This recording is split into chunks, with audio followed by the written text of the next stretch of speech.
भारत की पहली operational smart city किस तरीके से भारत के नागरिकों के लिए, निवेशकों के लिए और तकनीकी विशेषज्ञों के लिए बनेगी प्रगति का आयाम, हमारे साथ बात करने के लिए गुजरात की गिफ्ट सिटी के एमडी हैं कौल साहब हैं।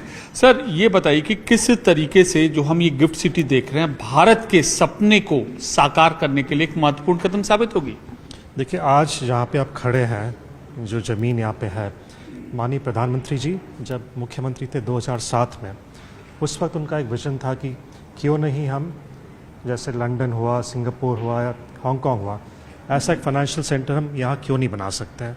सो 2007 में जो विजन, जो कल्पना रची थी, आज आप उसका नेचुरल कल्मिनेशन देख रहे हैं। 886 एकड़ जगह इसको डेवलप किया गया, ग्रीन सिटी, एक ग्रीन सिटी एक smart city.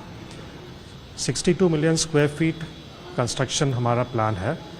30 million square feet का हमने ऑलरेडी डेवलपमेंट का ऑर्डर्स दे चुके हैं, अलॉटमेंट दे दिया, डेवलपमेंट चल रहा है। 5 मिलियन स्क्वायर फीट के बिल्डिंग्स तैयार हैं, हम जो देखेंगे बाहर। इसमें बिजनेस कितना हो रहा है। आइडिया था कि गिफ्ट सिटी एक फाइनेंशियल चैनल बने, एक गेटवे बने इंडिया के लिए, जहाँ पूरे ग्लोब के साथ, पूरे विश्व के साथ एक ट्रैफिक टू वे हो, यहाँ से ट्रेड हो, वहाँ बाहर से भी जो ट्रेड हो, एक टू वे चैनल बने। एक लेमैन टर्म में हम कहें कि जो ऑफशोर बिजनेसेस हैं, जो ऑफशोर बिजनेस है, उसको हम ऑनशोर किए हैं। जैसे लंदन, दुबई, सिंगापुर में जो बिजनेस होता है फाइनेंशियल सेंटर में, वो सब बिजनेस हम यहाँ से करा रहे हैं फाइनेंशियल सिटी में। आप ये भारत की पहली ऑपरेशनल स्मार्ट सिटी है। ये संसद में 2019 में इससे संबंधित बिल भी पारित हुआ था। तो उस बिल के पारित होने के बाद किस तरीके का बदलाव देखा संजय कौल जी यहाँ पर गिफ्ट सिटी ने और भारतीय निवेशकों ने? 2019 में जो बिल पारित हुआ था वो international financial services regulatory authority की बिल थी। बेसिकली जब आप देखें कि फाइनेंशियल सर्विसेज सेंटर बनाना जो विश्व स्तरीय है, regulations, ease of doing business बहुत ज़रूरी है। इसके चलते जो बिल पास हुआ, रेगुलेटर, स्पेशल एक रेगुलेटर बनाया गया। तो यहाँ पे जो रेगुलेटर हैं, सेबी जैसे कैपिटल मार्केट्स या बैंकिंग, जो आरबीआई के रेगुलेशंस हैं, यहाँ पे हमारे रेगुलेटर यहाँ पे खुद बनाते ही हैं। इंश्योरेंस के रेगुलेशंस भी जो रेगुलेटर हमारा है यहाँ पे वही बनाते हैं। तो ईज ऑफ डूइंग बिजनेस तो हो गया। रेगुलेशंस पूरे वर्ल्ड के फाइनेंशियल सेंटर्स हैं एट पार हैं। इसका एक अंदाज़ा आप लगा सकते हैं कि जब रेगुलेशंस पास हुए 2019 में, ऑपरेशनलाइज हुआ 2021 में कोविड के बाद, उस साल केवल करीब 110 रजिस्ट्रेशंस थे इन 1 ईयर।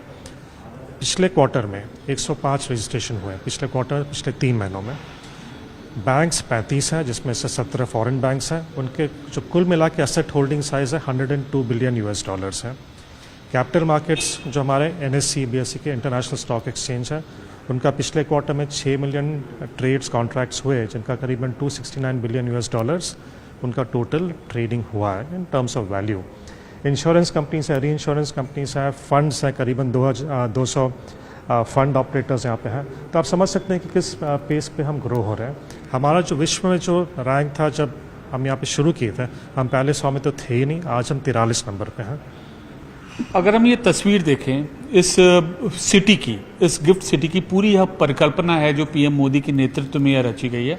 यहाँ पर भारत का आम नागरिक सिंपल शब्दों में बताएं, आना क्यों चाहेगा? ये जो यहाँ पे एक तो क्वालिटी ऑफ लाइफ है। यहाँ पे जो 886 एकर्स में से 34% जो है ग्रीन एरिया है। स्मार्ट सिटी जो सिस्टम्स हमारे काम करते हैं, हम 2 एस्पेक्ट से देखें। एक तो जो यहाँ रहना चाहेंगे, उनके जो बिल्स होंगे, यूटिलिटी बिल्स, एक आम आदमी की जब घर चलाते हैं बिल्स कम हो, बिजली का बिल कम हो, कूलिंग का बिल कम हो, वेस्ट कलेक्शन अच्छे से हो, सफाई हो, ये सब चीज़ें यहाँ पे हैं। हमारे यूटिलिटी बिल्स करीबन 30% कम होंगे आप बाहर जाके कहीं रहें तो। And quality of life. तो बेहतर कारोबार और अच्छे जीवन की तलाश हर नागरिक को होती है और इसी सपने को पूरा करने के लिए गिफ्ट सिटी की परिकल्पना की गई थी और आज वह मूर्त रूप भारत के लोगों के लिए ले ली गई है।